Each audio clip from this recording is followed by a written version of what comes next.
मोअज़्ज़िज़ नाज़रीन, अस्सलाम वालेकुम। क्या आप जानते हैं हैलोवीन क्या है?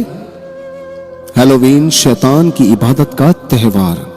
चर्च ऑफ शैतान के बानी एंटोन लावी ने एक बार हैलोवीन त्यौहार के बारे में कहा था, मुझे खुशी है कि ईसाई वालिदैन साल में एक रात अपने बच्चों को शैतान डेविल की इबादत करने की इजाजत देते हैं। सऊदी अरब में शयातीन का हुलिया अख्तियार करके उनको खुश करने के अमल की एक झलक। हैलोवीन क्या है?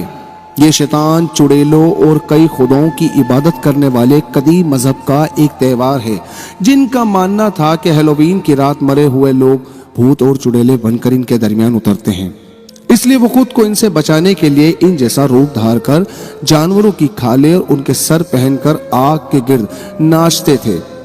इस आग पर कुर्बानियां पेश करते थे और फिर वही आग घरों में ले जाकर जलाते थे।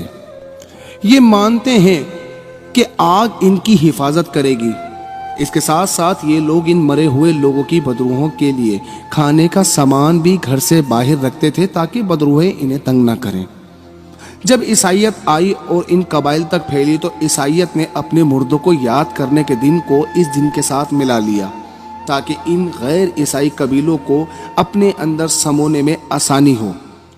गरीब ईसाई अमीरों के दर खटखटाते कि वो इन्हें कुछ खाने को देंगे और गुरबा इसके बदले उनके मुर्दों के लिए दुआ करेंगे। अफसोस तो इस बात का है, जब रब ने मुसलमानों को ईद उल फितर, ईद उल अज़हा जैसे पाकीज़ा त्यौहार दिए हैं तो इन्हें यहूद नसारा की नकल करने की क्या जरूरत पेश आती है? तौबा कीजिए, कुर्ब क़यामत की वाज़ेह निशानियां जाहिर हो रही हैं। फितनों का दौर चल रहा है, अपने ईमान की हिफाजत करें। अल्लाह पाक हमें दज्जाली फितनों से महफूज रखे और तमाम मुस्लिम उम्मत को हिदायत और पाकीज़गी अता फरमाए। आमीन सुम्मा आमीन।